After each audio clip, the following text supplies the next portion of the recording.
Today we are going to discuss about articleship in M&A tax, and for that we are glad to have speakers Bhave and Shivam. Hi Bhave, hi Shivam. Thank you for joining our session. Can you give a brief about yourself? We'll start with Bhave. Sure. Hi, Aman, and everyone who are here to know more about energy tax. Glad to be a part of the session. I will just start with my CA journey. So, post class 12th, I registered for my CA foundation exams. I gave my foundation exams in November 2019, secured all India rank 20 fund in February 2020. And within a span of 9 months, I appeared for both groups of CA intermediate in November 2020. The results came out in February 2021, and unfortunately, this time I missed the rank by 2 marks. So I scored 616 on 800, 90 and above in four subjects out of eight subjects, but could not secure a rank. Mhm. And then I graduated from Shriram College of Commerce recently. Not graduated per se, I have appeared, taken my final semester exams in June 2022, and I'm yet to receive the results for the same. Oh, So yeah, that's it with my CA journey. And also, since we are not allowed to join Articleship along with regular college, so I've joined Deloitte recently in April 2022. It's been around 2 months since I started working with the organization as a M&A tax article. yeah, great Bhave. Over to Shiv. And give a brief about yourself, Shivam. Yeah, first of all, Aman, thank you for having me here. Like, it's a great opportunity to Yeah, be a part of this discussion. So, my journey is also somewhere similar to Bhavya. That I also started my CA journey in 2019 and appeared for CA Foundation in 19 and got a rank of 38. And I cleared my CA Intermediate in Jan 21. That was the second cycle of November 20 examinations, and somewhere I got rank 6 in CA Intermediate examinations. And I started my articleship journey in EY from effectively March 21. I was in the internal department of EY, and after 7 months of enriching experience there, I switched to Transaction Square in the M&A taxation team. And as far as my BCom is concerned, like graduation, so I'm pursuing BCom honors from Delhi University Open College, and I gave my last semester examinations. yeah. So like this. So thank you, Shivam, for having joined. So the very first question we have that why CA? What's the reason behind it? I mean, we'll start with Shivam. So yes, it basically it's a typical Indian family, like so when you take commerce in your class 11, 12, so the first option which comes to your mind is only CA because you're not aware of any other option in the commerce field. Yeah. Like, and also in my family, my like the brother's sons was also doing a CA, so I also got inspiration from there also that whatever he will do, I like he will there to guide me. So it was not something like very specific to decide upon that why I choose CA. It was just a simple like random selection that everyone do after doing commerce. We will do CA only.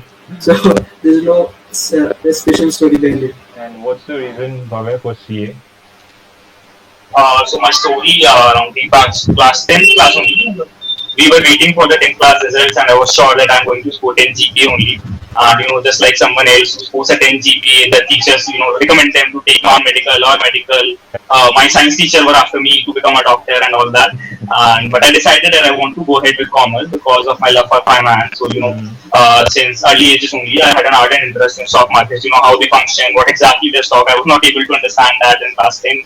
So I decided that I would go ahead by taking commerce only. And once I took commerce, the other decision that I had to take was what I do after class 12. So if I have to prepare for CLAT examination or something, so I have to start preparing for the entrance examination. Mm-hmm. So it is when that I decided that I need to take CA because of my love for finance. Mm-hmm. Even though the curriculum of CA is not that oriented to finance, but I did not know at that point of time that finance was not something that CA usually caters to, and class 11th and 12th when good, I got into SRCC, and once I got into SRCC, I saw a lot of students are doing CA. So it basically upheld the decision that I had taken in class 11 that I have to go for CA. I took foundation, I like that all these things. So it basically started with class 10 only the decision to do CA. Appeared for intermediate, and you, luckily, not luckily, by your hard work, you cleared that exam, and you have started your articleship. So how is journey going till now? Like in articleship, or you can say your CA journey going? So, is this question directed to me? Yeah, yeah, you can say. So I will start. So as I mentioned earlier, that it's been around 2 months since I started my articleship, and joining one of the big fours. There are certain preconceived notion that we keep in mind once we join big four, that you have to work for long hours, and the culture there would be very professional, and you have to be up to the mark according to that culture. So Yeah, I also had all these preconceived notions in my mind, and once I joined the organization, these were actually the things that I saw. There were long working hours on some days, and there was a very professional culture. But since we had, done that in regular college as well, I was a part of placement cell, and we had a very professional communication in that cell, so it helped me somehow. And as far as my other experiences are concerned, like M&Atax is not one field which has that much long working hours as compared to the field of audit. So I have my friends who have joined as an audit article, and as you might be knowing, this is year end, and yeah, yeah. statutory audit is taking place in every organization. So they're going back home at around 10 or 11 in the night, post leaving their office, and I get free around 6 or 7 in the evening. And if there's some urgent assignment or some urgent deal that I have to be a part of, so that usually gets off at 8 or 9 max. So I do not have to work till 10 or 11. So as far as long working hours is considered, if you compare with the mid-sized firm, we have long working hours. But if you compare with the articles who are working in Big Four in the statutory audit domain, we do not have long working hours. So this was regarding the hours. And as far as learning is concerned, it has been immense. Like, we have got exposure to RBI regulations, some amount of FEMA, how do we structure a deal, how to conduct due diligence, and all that. So it's a detailed part. Basically, if you want me to talk about due diligence and all the stuff that basically M&Atax article do, Yeah, we'll talk it later in the yeah, session. yeah, yeah. What's your experience, Shivam, till now? So if I talk about my experience, so starting from EY, so like the 7 months of their in EY was very good experience for me. Like I got to know about the different operations of a company, because in the internal department you're required to assess the internal controls around every operations, like whether it is related to purchase, procurement, like production, or sales, or marketing, or your whether it's your advertisement. So I got to know like there were the very good clients were there. Like if you know the which is the brand of GSK. So I got to know like how the is manufactured from start to end, Yeah, how it goes to the markets. basically. Yes. So there was also a very good exposure. And then in the last days of my audit, I was doing the logistics review of a textile industry, because it was some sort of a special review that you are required to assess how the officers of the company are indulging with the vendors and doing fraud with the company. So you also figure out the amount of loss for the company and a significant uh, deal. And after that, but after 6 months of experience in EY, I started to realize that okay, this field is not meant for me, and I don't want to carry it further, because somewhere in the internal audit, the work which you do is not completely related to what we study in our CA curriculum. We study tax, SFM, audit, law, but all these things are not the domain in the internal audit. In internal audit, we are mainly concerned with the operations of the company. Okay, Mm-hmm. so I was at this like this question in mind, that if I completely spent 3 years of articleship in the internal audit, so whether I will be like successful after 3 years down the line. So I was not able to figure out the path in front of my mind. So like therefore I decided to switch. And because when I started my articleship, so from the very beginning of articleship itself, I wanted to like get into a tax domain. Yeah, yeah. But unfortunately, it was a time, the pre second wave of the COVID in May 21. So lot of the vacancies were not there available in the other domains. So I said that, okay, let's give it a chance, and let's start my articleship, and we'll think later on what will happen. But I decided, okay, I don't want to continue further in this internal audit, and I want to switch. And thanks to my senior in EY itself, who guided me, told me about the transaction square, told me about this field, because I was simply aware already the three fields in tax. The one was corporate tax, international, and the transfer pricing. I was not aware this M&Atax is also a field in the articleship, Yeah. especially. So he told me about this M&Atax, and then I researched about that, whether I can go for like M&Atax, and like I got to know about the uh, Transaction Square, where all the founders are from the Big Fours only. So I thought that if the Big Fours people are only there, so I know to join TBS only, right? Yeah. Because here I'm getting opportunity to get trained under a person having industry experience of 10 to 15 years. So I would like to be partner of the firm. So it's not a small thing, right? But in Big Four, you are trained another person having a experience of 3 to 5 years only. Hmm. So it also a positive point here. And talking about my work, so the work is very amazing. Like in the like the 5 to 6 months of articleship here in TSO, I've got to know like the many new terms like the round tripping, FDI and the ODI regulations, FEMA regulations, insider trading regulations. I have referred many times. DTA, like okay, and in office, like on daily basis, we used to discuss the recent deals which will happen, like the recently Adani Holcim deal happened. So it was also very interesting to decipher how the entire deal has been structured and how the entire deal has been regulated tax free.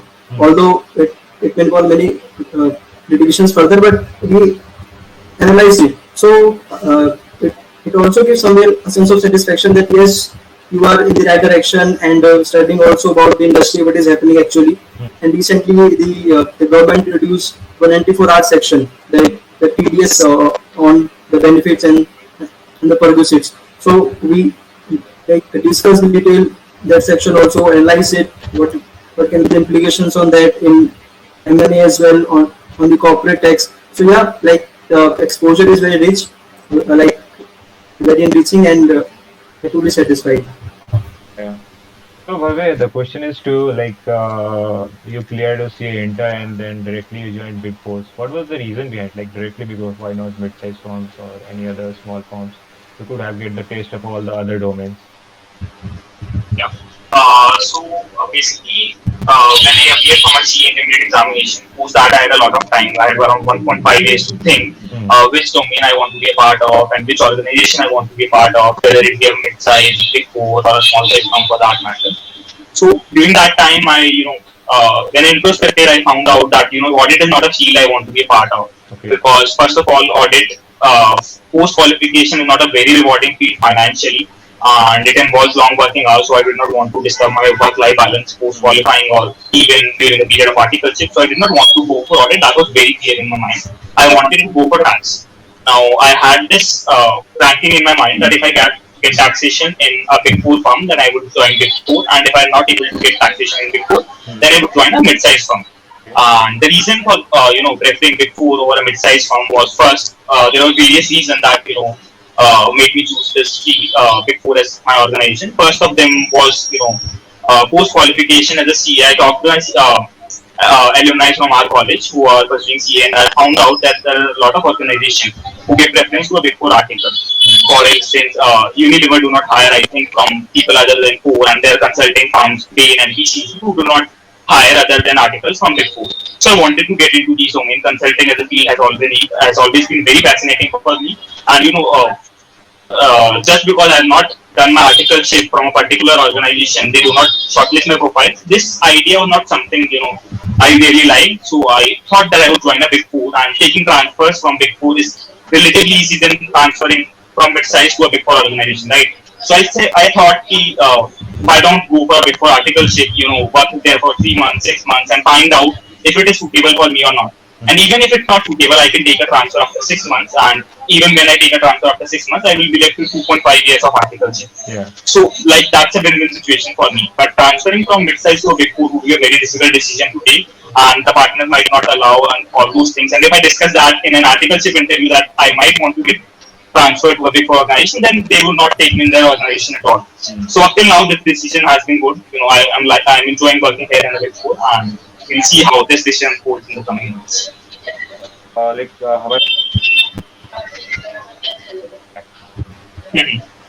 what is M&A tax? Okay, so amended tax for me, I would start with what amended tax was for me before joining the articleship and what it was after joining the articleship. So before joining the articleship, as I told, I had an interest in taxation and I joined CA because I had interest in finance. Hmm. So for me, this was a field which was an interaction with intersection between finance and taxation. Hmm. So it offered everything. It offered me to deals. It would give me exposure to deals that are happening currently in the economy. That would be the finance side of it. And once we do, advise them on the taxation side of it, it would involve taxation and all those things. So that's what I thought when I applied for immediate taxability. And this is my interest. You know, the conversation that I had with the interviewer, and since I had started working in this field, that notion had been somewhat, true. It does not involve a lot of finance, I would say, but it has some bit of it. I think it would be more than audit, and I'm satisfied with what it is in whatever proportion it is present. So basically, as an M&A tax article, I would tell you what a day of M&A tax article looks like. So, in the initial few days, they will give you research assignments or something like that. I'm assuming that, work remains same across all the organizations. I have not interacted with other people. Hmm. So at Deloitte, in the M&A tax team, I have been, initially I was given some research assignments wherein I was, asked to research about certain laws of different countries. So I was asked to research about how a corporation is established in Japan, and what are the bases on the basis of which the restricted status is determined in a country like Japan and other things like Vietnam and all those things. So basically, a research assignment is a part of a greater deal that they are working on. So suppose there's a deal, there's a merger between two companies that is taking place, and they want to know what are the taxation laws in Japan, because we cannot expect a qualified CA to know everything, each and everything about the taxation laws in different countries. So they have to study. So they get the research assignment first. So one part of it is research. Then second part of it would be due diligences. You would be involved in a lot of due diligences. Now, due diligence is not a term that a lot of people would be familiar with here. Hmm. I did not know what a due diligence is. Even 1 week or 2 weeks after joining the organization, my manager told me what a due diligence is, and we started working on it. So basically, in a due diligence transaction, suppose there's a transaction taking place between two companies. One company is acquiring some other company, or for that matter, there's a demerger taking place, or there's a slump sale and all those things. So what essentially happens is, we have filed the income tax returns for the previous year, right? Now, the assessment takes place on a regular basis. So there's a deadline for assessment that is being mentioned in the income tax provision, and there's also reassessment. So even after 10 years, the reassessment provision allows the income tax officer to open up the taxation case for a company. So Hmm. for the return that we have filed in, assessment year 2030 would be still be reassessable in this year. So when a sale is taking place, we have to ensure that there is no litigation that can come up in the future year. Suppose मैंने आज अपनी company को बेचा and आपने वैसे खरीद लिया, Yeah, right, ठीक right, है, right. and now I have done something in the past. I have not filed returns properly. Suppose there is some problem with the 80JJAA deduction that I have done. Now Hmm. the item income tax officer would come to me first कि आपने tax pay नहीं करा, and we want this the additional income that you have been given, and you have to pay tax on it along with penalty and interest, which is a huge amount. 50% of the income tax you have to pay as penalty in case the income tax officer determines it. Suppose I am not in a position to pay the tax now to the income tax officer, and the liquidity position of the company is not very good. Now, what will he do? He will come to you and he will say that under section number 170 of the Income Tax Act, Hmm. yours is the secondary succession liability. So, secondary succession means when the seller is not able to pay the tax, then the buyer is liable to pay the tax to the income tax officer. Okay. So, whenever a company is acquiring some another company, Hmm. they ensure that there are no litigation that come up in the future years, and there is no taxation liability that comes up. So we perform due diligence as a Big Four organization or Deloitte, that we study the financials of the company for the review period. We are given some review period कि आपको financial year 20 से 22 के financial study करने हैं, Hmm. उनका आपको tax impact देखना है, और आपको देखना है कि कंपनी ने ढंग से अपने रिटर्न फाइल करे हैं कि नहीं करे हैं. So we go through all the documents that the company has given us, the financials, the tax computation that they have performed, the income tax return, Hmm. the tax audit report, and through that we prepare a report. It is in the format of PowerPoint presentation, and we give it to the company. So the client can be two people. The acquirer, I am acquiring some other company and I want कि उस company को जिसको मैं acquire कर रहा हूँ आप उसका due diligence कर दो और मेरे को बता दो Yeah, कि yeah. फ्यूचर में इसकी कोई टैक्स लायबिलिटी तो राइज नहीं होगी. And the other person can be vendor कि मैं acquire हो रहा हूँ Hmm. और मेरे को या फिर मार्केट में जाना है अपने को acquire करवाने, एंड उससे पहले मैं एक रिपोर्ट प्रिपेयर करवाना चाहता हूँ कि मेरे को टैक्स लायबिलिटी कितने अराइज हो सकते हैं, तो उसके बेसिस पे acquire can acquire me. Hmm. So now once we have prepared the report, I will tell you the other side of it, the finance side of it as well. Hmm. Once we have prepared the report, what happens is that this acquirer prepares a valuation report कि आपके cash flows कितने हैं, उसको आप discount करते हैं cost of capital पे, and then you prepare get to a single sum that you need to pay as consideration to the company. Now, this consideration can be in the form of cash or share allocation, whatever.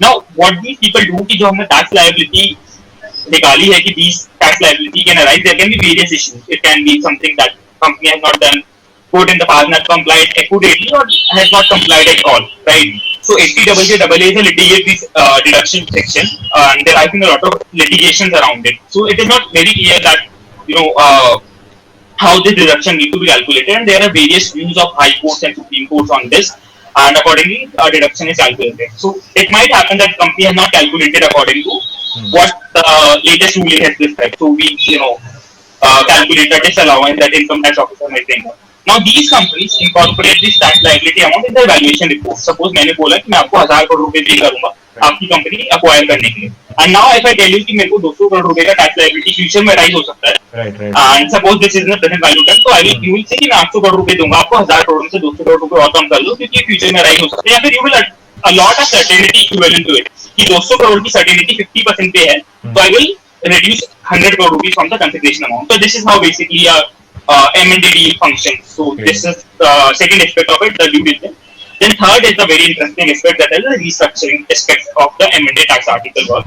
So this is not something that you will get to do in the first 3 to 4 months of your articleship, depending upon your knowledge level or depending upon how you have worked in the articleship field. They will give you a restructuring assignment. So up till now I have worked on some research assignments related to restructuring, but I have not worked on a full-fledged restructuring deal.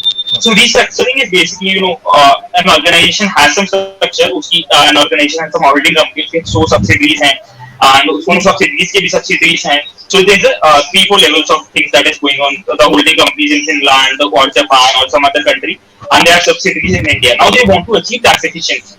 So they ask our advisory that how they can better structure their organization. Do they need to do some mergers or demergers within their organization so it can help them get more tax efficiency from the point of view of taxation, of course, because from the point of view of synergies with related general synergy, I think investment bank would be better suitable for that purpose. So we provide them advisory from tax efficiency perspective.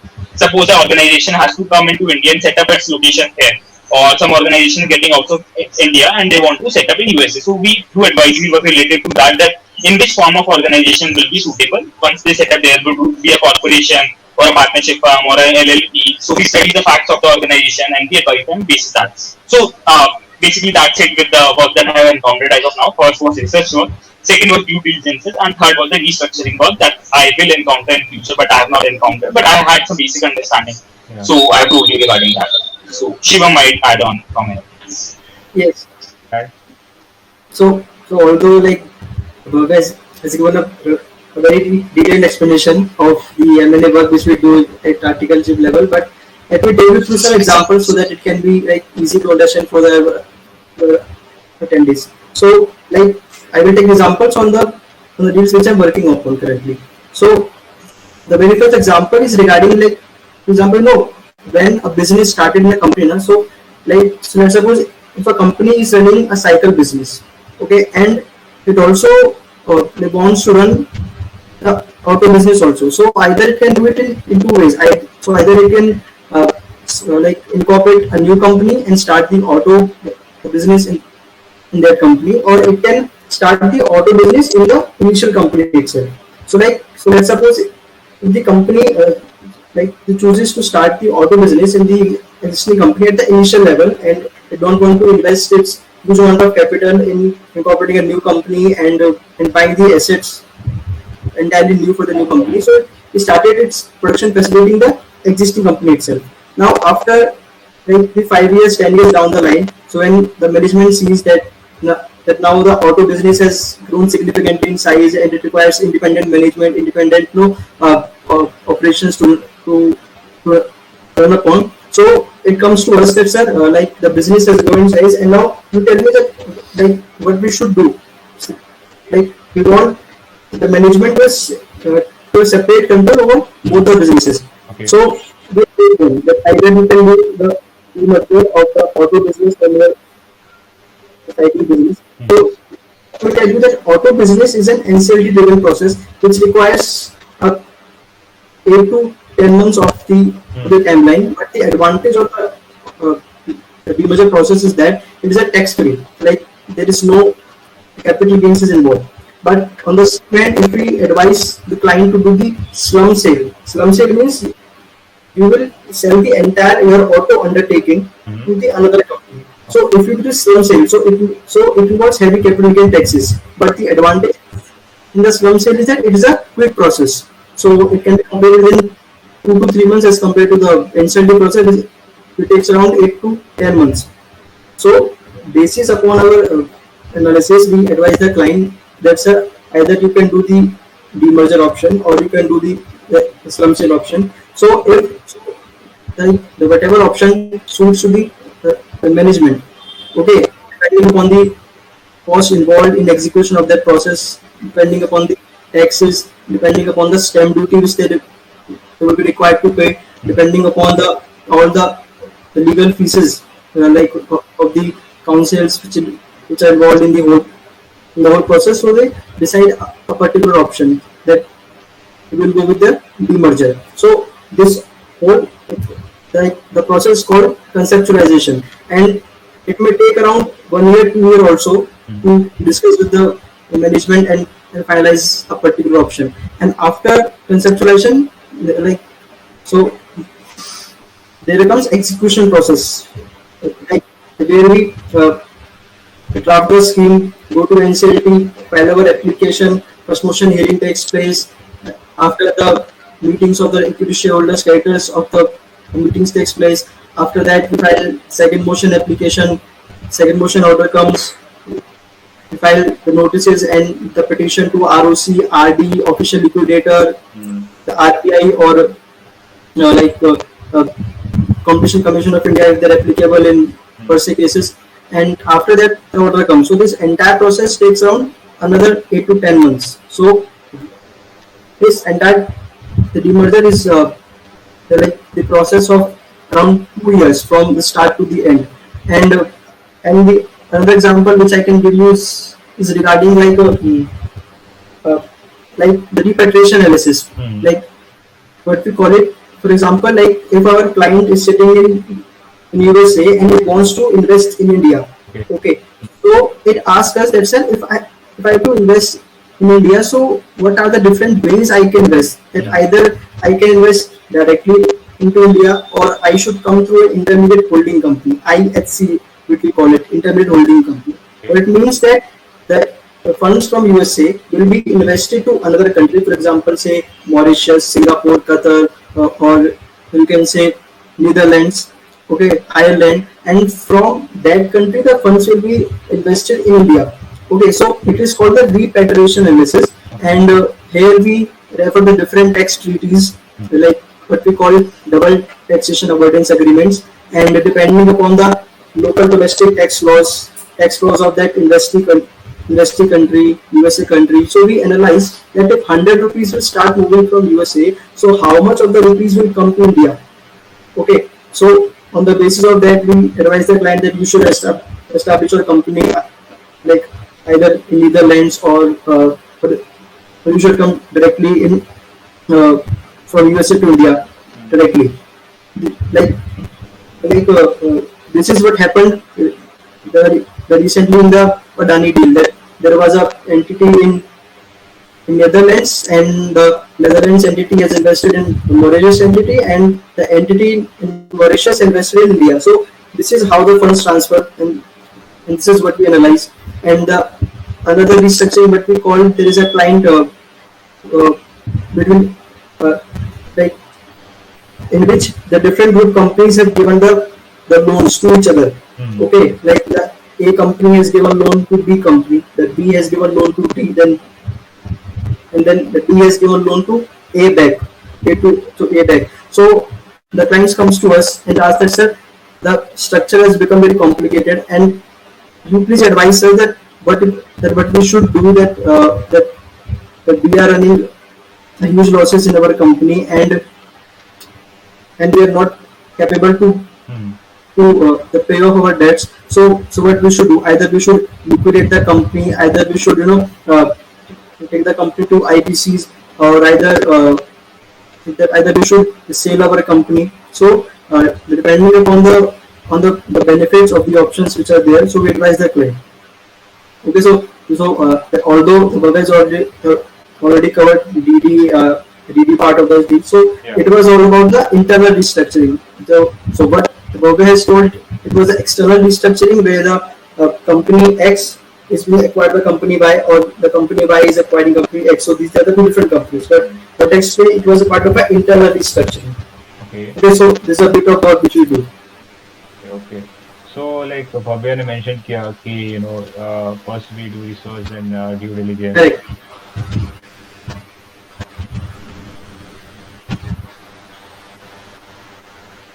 कोई एक दो minute में डाल दिया जाता है.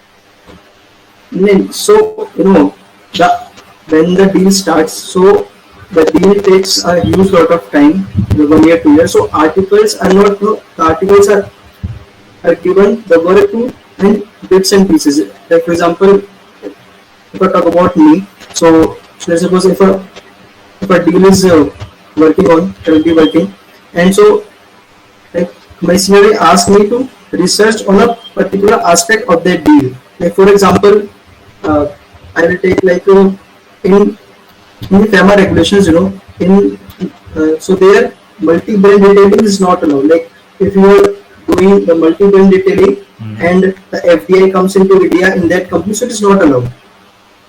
Multi-brand they mean that in one company you are selling the products of the different brands, like let's say Tata and HUL brands like Lux, everything, and PNG products. So it is called the multi-brand retailing. So as per FEMA guidelines, like if a company is doing MBRT, so it cannot have the funds from outside India because the government is fear of the big players in the market like the Walmart, which can come and rule the Indian market. So the my student will come to me and ask that sure, this is the structure which we are proposing to the client, and we have to find out that the option which we are proposing is legally viable or not. So he will ask me that if the funds will come from, let's say, a Netherlands company to MBRT company, so is there any exception available to this option? So I have to research on that topic. Okay. And for that I have to refer the guidelines issued by RBI. Okay, and various circulars which have come upon. So depending on that, and then we discuss that, sir, okay, it is allowed or not, depending upon the research. And the another example, let's say if a company is going to IBC, okay, and my senior is suffering with the task of filing the return income tax return of that company which is going into IBC. So he will ask me, yes, sure, it is our case, and you have to research that whether the company is in IBC, it can file its return or not, or it has to file its return. So who is required to file, whether the official liquidator or the company itself or the representative of the company. So although these things look very small, but from the client's perspective, these are very important tasks to work upon because it might involve litigations in future. So the articles at the initial level are involved like in bits and pieces, and as you like slowly time passes by, like around after the 5 months or 6 months, though, you are involved in the whole like the deal from the scratch. Like it's currently happening with me that I'm working on a listed entity deal. Okay, so this is the work which we do. Okay. Abhave, as Shiva mentioned कि like एक deal को होने में लगभग 1 साल से 1.5 साल लग जाते हैं जनरली. एक ही डील पे काम करते रहते हैं पूरा 1 year or 1.5 years. So Shivam was mentioning in CLT process when we file our application for say a merger or a demerger, we have to go to a national company law as well.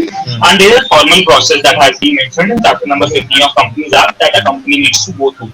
So there is a lot of no approval that they have to obtain from the creditors of the company, from the shareholders of the company, because you cannot sell the company without their approval, and then you have to if there's some non-resident shareholder involved, then you need to involve RBA as well, because there's a foreign exchange management act that has been introduced, right? Right. So there are a lot of approvals involved. So that's why it takes the 8 to 10 months to get a deal through NCLT. But if you see from the work that we have to do, what we need to do is we have to file an application with NCLT. So suppose that takes say 15 to 30 days to draft a formal application. So it's a very big application. There's a lot of annexes that need to be attached to it. So suppose it takes 30 days. We have filed with NCLT. Now we are waiting for the NCLT's order to come. Suppose NCLT fixes the date of hearing 2 months 2 months after we have filed the order.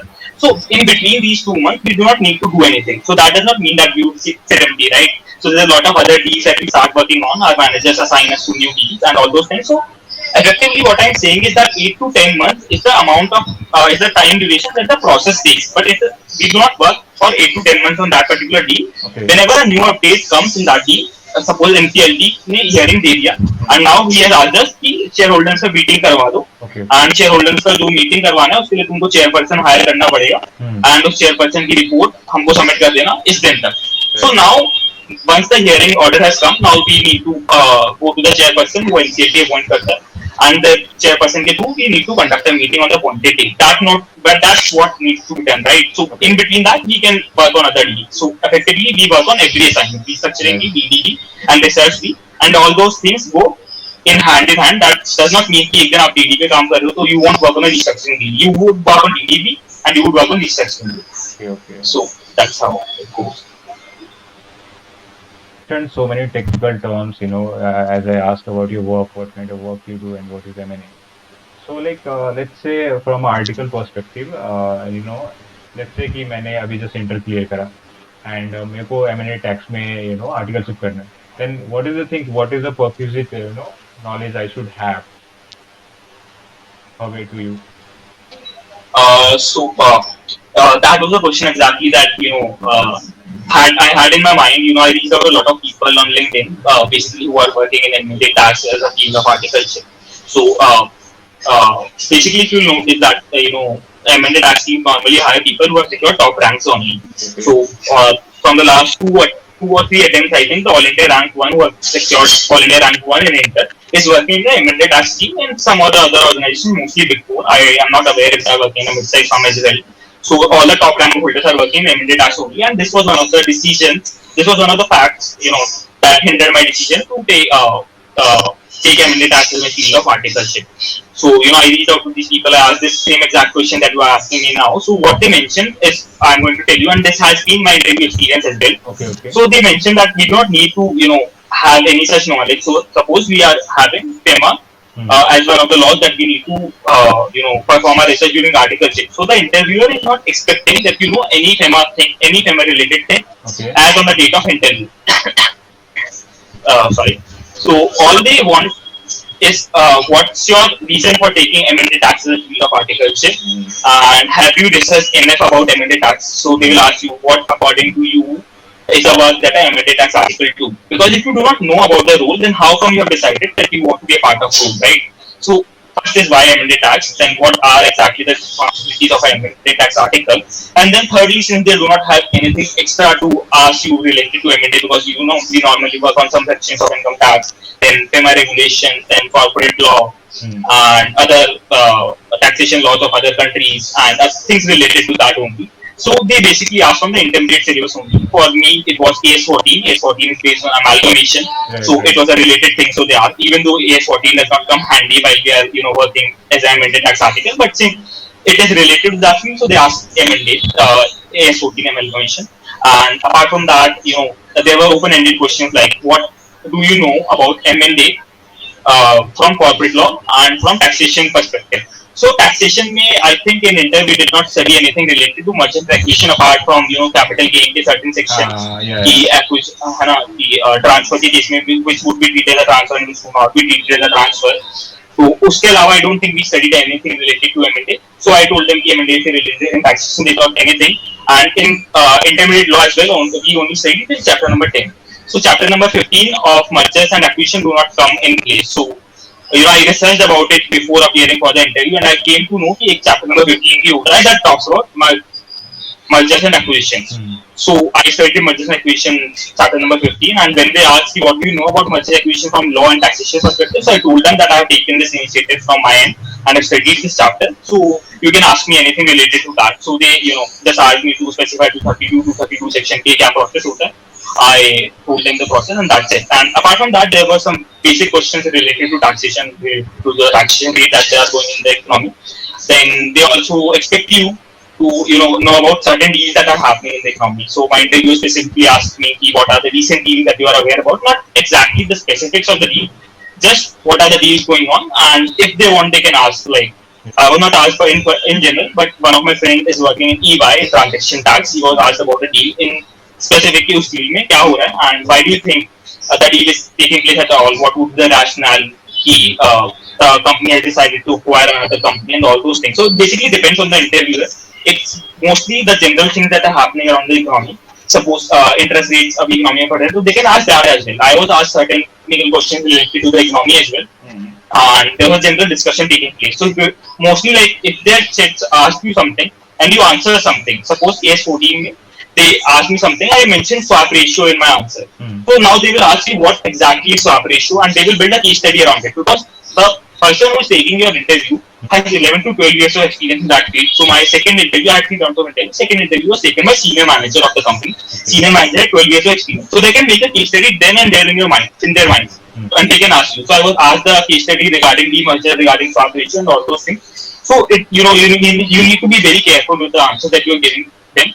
You do not include some term that you do not know about in your answer, because once you include that term, they will just assume that you know about the term. That's why you have included it, and they will start dissecting that terms into bits and pieces, and they will ask all the difficult questions that they can frame around it. So I would say just go with taxation syllabus, corporate law. They ask capital reduction की section, all things related to structuring.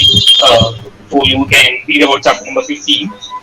And apart from that, accounting में S14 you can read. And suppose you're starting to prepare for CA final. So CA final में there is a subject called SFM, strategic financial management. In strategic financial management, there is a chapter called mergers and acquisition. So उसमें you calculate the swap ratio of the company, and there is certain theory associated with it. How many types of things are there? Demerger are there. So there is a carve out, there is a split off, there is a 8-10 different terms associated with how our organization can be demerged, or things related with amalgamation. So if you have time, you can also go to the chapter mergers and acquisitions of SFM. That would really help you in an interview, because there are smart people sitting with you in an interview, and just going through the intermediate syllabus does not work. You need to take some initiative in order to impress the interviewer, and these are the initiatives that you can take. So that was about my preparation strategy. Shivam can add on how he prepared for it. How was your engineering? So if I share about my experience of interview in Innovation Square, so it was not like more of a difficult, but yes, like some technical portions were involved, and because the seniors also understand that at this stage of the articleship when you're starting your career, so you don't have that much of knowledge about M&A, like m&Atax, what are the sections involved. So the questions which they ask from you are very open-ended questions, as Robert mentioned, that what do you know about the income tax provisions which are related to M&A, what are the companies at the provisions which are related to M&A, and after like a few of the technical questions, then they switch like more of a general questions, and they like give you such questions which involve a spontaneous answer. Like they want to test how you think like under pressure. Like for example, my the partner asked me that you are coming to Gurgaon, okay, and your parents will live in like Palwal. So will that be okay for you to leave your parents? Okay, and he asked me like you come from Palwal, so tell me something like 2 things good about Palwal and 2 things bad about Palwal. So these are the type of questions which they want to test how you think, how you approach to things. Okay, because they know that in the 3 years of articleship they will teach you the work, the laws, legal technicalities, but they can't teach you the approach, how you need to approach new things, Hmm. right? So although Bhavya has given a very detailed answer, but this is like some bit of addition from myself. Yeah. So basically, they test your thinking approach and In the approach, correct. yeah. So wait. Let's say कि if anyone wants to go in M&A tax, right?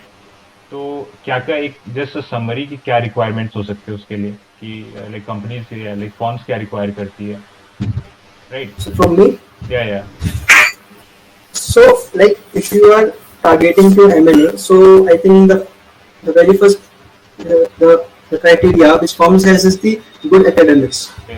because I've seen people like on the LinkedIn as well, and my the peers also, Hmm. the firms always look out for the candidates who are good in the academics. It's the first requirement, and the second requirement is the little bit of good communication skill, because ultimately in M&A transaction, as you move further, so you approach or you communicate directly with the top positions of the company, like the CFO or the finance manager, the finance head, tax head of the company. So they want that if you're interacting, so your communication should be a little bit good, and further they also know that it will improve further.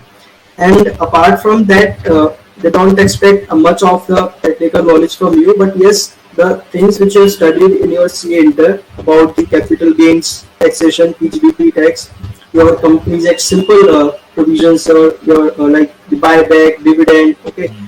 and your CSR provisions, okay, and after that in accounts we like generally at inter-level we study accounting standards only. So in accounting standards we like we can ask you more and more about the accounting for amalgamations, AS14 only.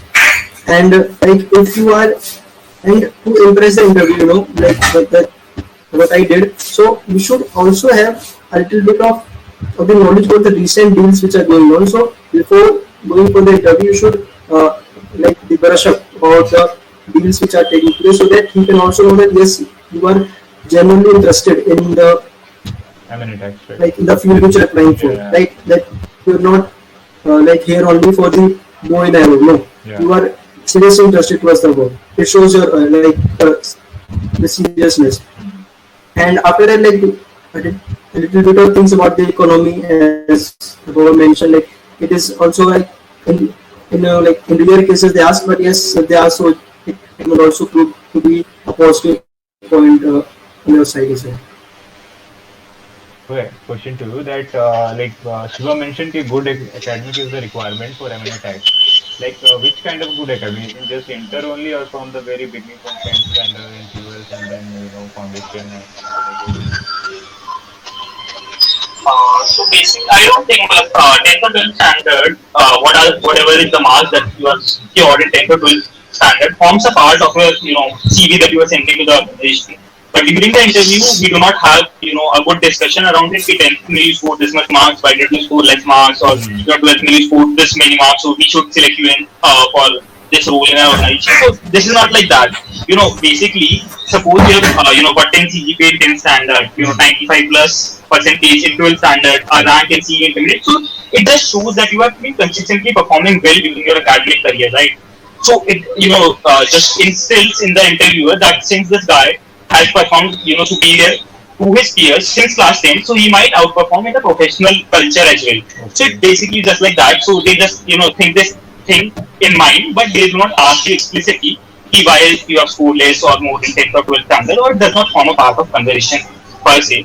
But yes, it does form a good impression on the interview, and it can be help you score in brownie points for our interview process, but it is not one of the prerequisites to get into M&A tax field, I would Great. say. Yeah. So that's my perspective. So like let's move it to some other topic. कोई अब M&A tax join कर लिया and then later on find कि वो उसका वो forte या फिर वो interest zone नहीं था. Other profile कर ले for after M&A tax.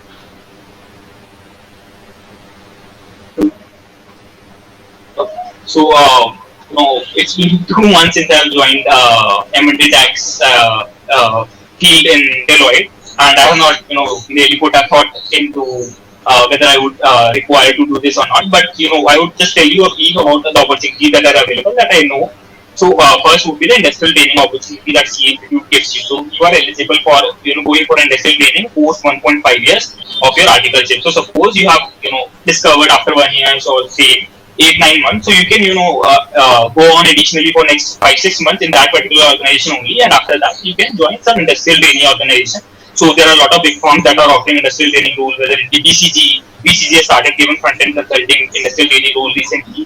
Then there's JP Morgan, Goldman Sachs, and then there are other big organizations as well, which are giving you a lot of good opportunities along with good stipend as well. So you can go for that. And the second thing could be that you have discovered during the first 2 3 months only that the M&Atax as a field is not meant for you, which I would say is a premature decision if you are taking, because during the first 2 3 months you have not worked on a restructuring deal. They give you this restructuring deal post 4 to 5 months only, as Shivam has also mentioned.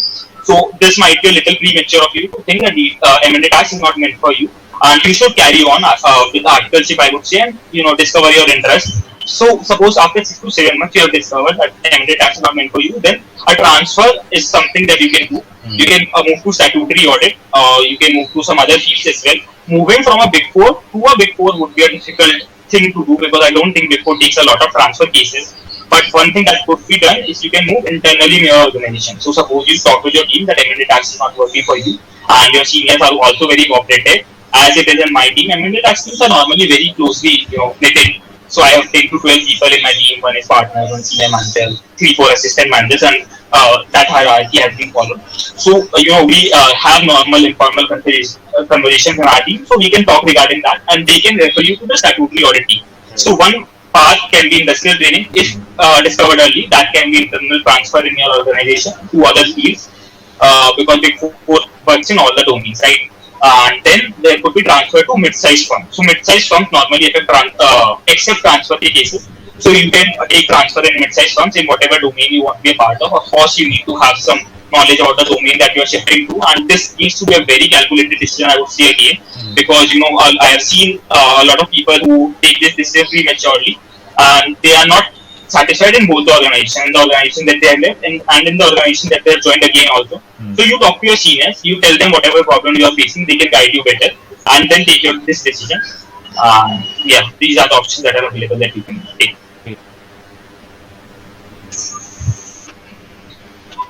Technical and kind of a hectic day schedule you must be having.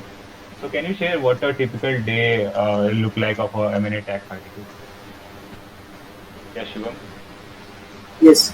So for an article in M&A taxation, so it depends upon the there are the days where the work pressure is too much, or there can be also the many days where there is no work at all. But a typical day go to office, so it's not it is not that you are assigned the work on daily basis. You are given a research, for example, let's say, okay, and the senior will ask you that it is the work to do, and we'll discuss it either today or tomorrow. Okay, and you are doing that work, but after that another senior might also come to you that that I will involve you in another assignment as well. So there is not a defined thing you are doing you have to do this only, or your day will go on like that only. But it depends on the type of work, the type of deals which are coming up that you are assigned the work. But yes, as we happen in the audits, audit or the stat audit, that you go to office, you go, do some test checking. Okay, after evidence collection, I don't have much on experience of audit, but yes, test checking, evidence collection, then making the report, not that, but it's a mixed thing, but not a very defined work schedule which you have. Shivam, Bhavya, I think. sorry. So yeah, regarding work day, I think that Workday was one of the things that made me, choose M&Atax as a field of articleship, since I was having an interview with the director of the organization. So coincidentally, she was a pass out from Shriram College of Commerce only, 2007 batch. So post, going through the technical questions and all that, I asked her that, not as an interviewer, but as an alumni of our college and as a senior in this field, if you could guide me, why should I choose M&Atax? Like I am appearing for the interview, but I am confused that whether I should go for M&Atax or the direct tax, or for that matter audit as well. So she mentioned some of the perks that we enjoy over an audit article, over a stat audit articles, and over the direct tax scheme that is working. So basically, a direct tax scheme, there is only one benefit. The direct tax scheme keep revolving around the income tax provision, but an amended tax article get the exposure to other acts as well. So there is semi act, there is corporate law, companies act, and there are some acts, related acts as well that we need to study and interpret and communicate to our managers or the client. So one thing was the holistic experience that this field was provided over direct tax. Second, if we compare to statutory audit, that is one of the most greatest benefit that we as a field, as a field enjoys. That is fixed working hours. So my day starts at 10 in the morning. I reach office around 10, and my work gets over at 6 mostly. I leave office at 6 and reach home by 7. So I have an ample amount of time to, go through my CA final syllabus. Securing a rank in CA final has become one of the most important things, because, a lot of opportunities are denied to people who do not secure a rank. Consulting organizations are going for rank holders. There are some big organizations like Unilever and Aditya Birla, Marico, who are just shortlisting the rank holders. So if you feel that you are eligible for a rank, you have that mind, you have put in that amount of hard work, but you feel that your articleship work or your office work is somehow hindering in that process. So I feel that is one of the most greatest pain point that you can experience post qualifying as a CA. My articleship work hindered my ability to score a rank, and that was not something that I was willing to compromise. Right, so I want a rank desperately, and I am working hard for it. But I did not want articleship work to uh, hinder that. So I took M&Atax, and this decision has been good during the past 2 months. I don't think I have worked more than 2 to 3 days post 7, and if just because statutory audit involves compliance, you have to prepare the audit report by this thing, because that has been mandated by law. कि companies को अपना annual report file करना है, annual report में statutory audit report should form a part. Deadlines, I think. हाँ, but MNA tax में ऐसा कुछ नहीं है. We say we are preparing a DD report for the client. Now we have devised the timeline with the client कि we will give you the DD report within 2-3 months, and that we do in our comfort zone कि इसमें तो prepare हो ही जाएगा. Then only we provide this date to the client कि हम इस date तक we will give you the DD report. And even if we are not able to give the DD report, and there are some genuine reasons, suppose during the COVID period some members of the team have contracted COVID, and this has decreased the productivity of the team. So we can always talk to the client कि because of this and this reason we have not been able to prepare the report, and we will provide you with this updated timeline. And client, if the reasons are genuine, always cooperate with us, right? So this is the thing with M&Atax. I think that's why M&Atax as a field is relatively less hectic to a statutory audit field, and article enjoys a greater work-life balance or work-study balance, I would say, to go through the CA final syllabus. That is M&Atax reserved for CA inter rank holders only, or any? So you are asking this question to non-ranker only. I secured rank in CA Foundation, but I did not secure rank in CA Internal. Although I had a good score, but I don't think that mattered, because before appearing for M&Atax interview, or even applying for this position, so this position is not something that gets a lot of publicity. Like the teams do not openly publish that they need an M&Atax article in a big four organization, unlike the statutory audit team. So I knew I come from a family wherein our distant relatives are not even CAs. My father is not a CA. A lot of people who are in the CA preparation, their parents or their close relatives are CA. So there's no CA. My elder brother is a doctor, so we do not have any connection at all. So I reach out to people on LinkedIn if I am genuinely interested in the field of M&Atax, and I have researched about it. And this is my profile. So, I gave a brief.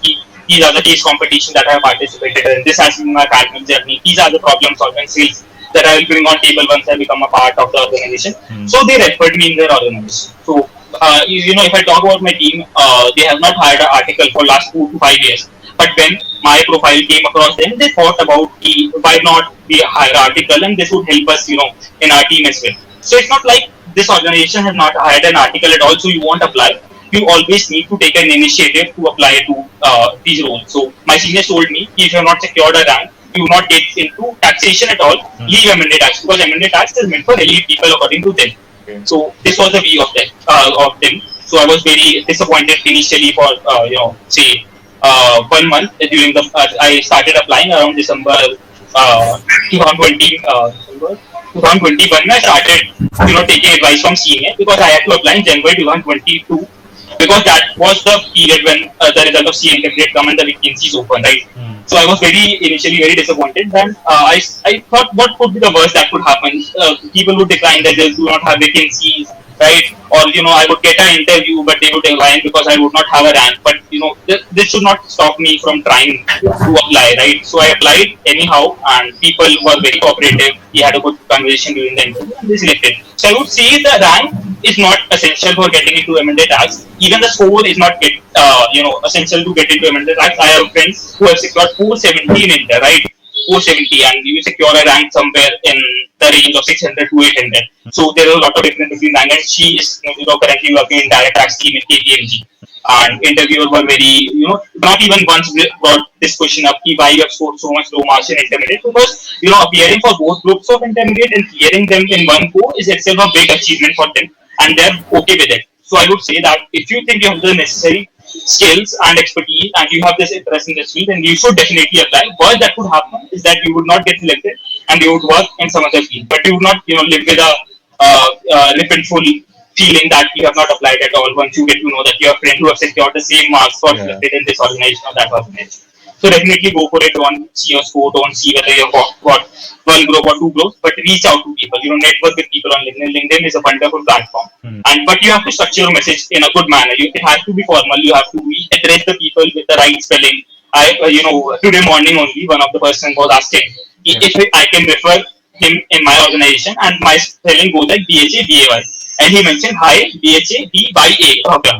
Right. Okay. So that moment only I felt this person does not have the basic aptitude. You should the name is right there when you are messaging, and then also you are writing the wrong name. Then how will you work in the organization, right? So I might not refer that person in my organization. So these are the things that you need to keep in mind while applying. Okay. Shivam, question to you that there are so many myths in the people say that M&Atax में ऐसा होता है, ये होता है, hectic रहता है, नहीं जाना चाहिए. Okay. So what are the myths you think that are going in the market about M&Atax? No, like you're talking about, like you're not able to study, right? Yeah, like generally ऐसे होते हैं कि like 12 बजे तक काम करना पड़ सकता है, और फिर आप बहुत ज़्यादा अपने स्टडी फोकस नहीं कर पाओगे. Later on you will regret about this domain कि क्यों किया and all this. So what are the myths? No. So I think it is probably a myth. It's not like that. Like you'll not be able to focus on your studies. Yeah, there might be some days when you have to sit for like around 12 in the night, because it is the deal closing, which also happens in other fields as well, in the audit also, when there is the audit closure period, so you have to work late night. But that is not very often in M&Atax. It is sometimes happens. But if I talk about the study, so the work which you do in M&A taxation, it involves your direct tax completely, I must say. Your DT is covered, your law is covered, your accounting is also covered to some part. So when you will take your classes, and you will see that okay, this tax, like the provision I have already covered in my work. This accounting standard of India is 103, which is heavily covered in M&A transactions. India is 103, it also gets covered. So I don't think that choosing the M&A field will affect your studies, and in fact you get the exposure as a whole. So that not only get to know about the taxes only, but when you sit with your peers in the office, so you also got to know about what is happening in the economy, because the happenings in the economy, the government laws, the government attitude, the political interventions heavily affect our M&A Yeah. transactions also, and they also impact the work which we do. So, which which is not there in the case of audit, because audit you have to just sit and like you have to just do the verification what is there in the law and what the company is doing. It's not like that in m&Atax. Like you have to address the query of the client from at the macro level. Right. Right. Okay, so I think it is a like a very good option. Like if you are getting the opportunity, at least some people like the many people even don't get the opportunity to get into M&A. So if you get this field at the articleship level and you get the opportunity to start your career, so I think you should definitely go for it, because 3 years is a very wide time. So you can't expect that like for the entire 3 years you will study only. Okay, like although the articleship period has reduced to 2 years now, which is also a very good thing, but it is a purely a myth, I will say, that it is not like that your studies will be affected. As Bob has also said that he gets free like by 6 or 7, Yeah. right? So you can also imagine that you will also have the plenty of time to study for your like CA final, and in my office also, like my fellow articles are like they pursuing like other courses also, like the CFA along with CA, and then they are like they doing the articleship also. So that, like it also gets managed. There's no problem in that. Okay. Okay. Bhavya, a question to you that Shiva mentioned the relevance of your work with the CA final studies. So, what do you think? How far it is relevant to it?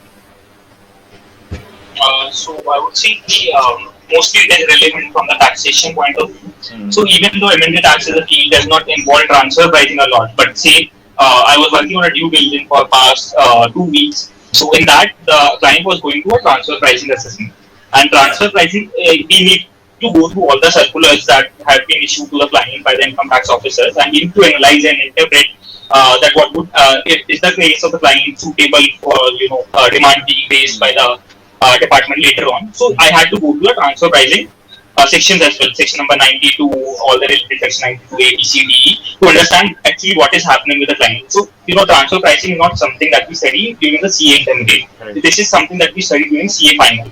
Similar to that, there are other sections that keep on coming up in due diligence as we study, as we go through due diligence.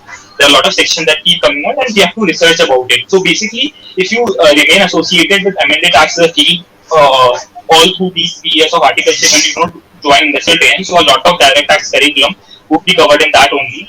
And apart from that, there are sections of corporate law. So, for example, chapter number 15 is something that we utilize on a regular basis. We advise client on fast track merger that forms the later half of chapter number 15. We advise them on normal merger that forms the first half of chapter number 15. So, chapter number 15 is completed in that respect. Then there might be the usage of capital reduction or buyback. So, corporate law is covered in that aspect. So yeah, I would say mostly it's related to taxation point of view. And if we compare it to statutory audit, I don't think statutory audit, when we study audit and when we apply those theoretical things in the practical audit, that is completely different. So post going for statutory audit, I don't think you would be able to cover the syllabus of CA final audit in that efficient manner. But once you have gone through a DD and you have gone through some sections of taxation in a due diligence assignment, then I would say you are definitely prepared, for example, that respect. And that is something that has been recommended by our seniors as well. Whenever you have encountered a particular section of direct tax during your day, just note it down in your notebook, prepare a short summary around it, and that would definitely help you in your CA final study once you take up DD as for the purpose of preparation. So we are signing off today, and we'll come back with another episode next week. Till then, follow our show. Thank you so much. Thank you, everyone. Thank you so much. Thank you. Bye. Thank you. Bye. Thank you.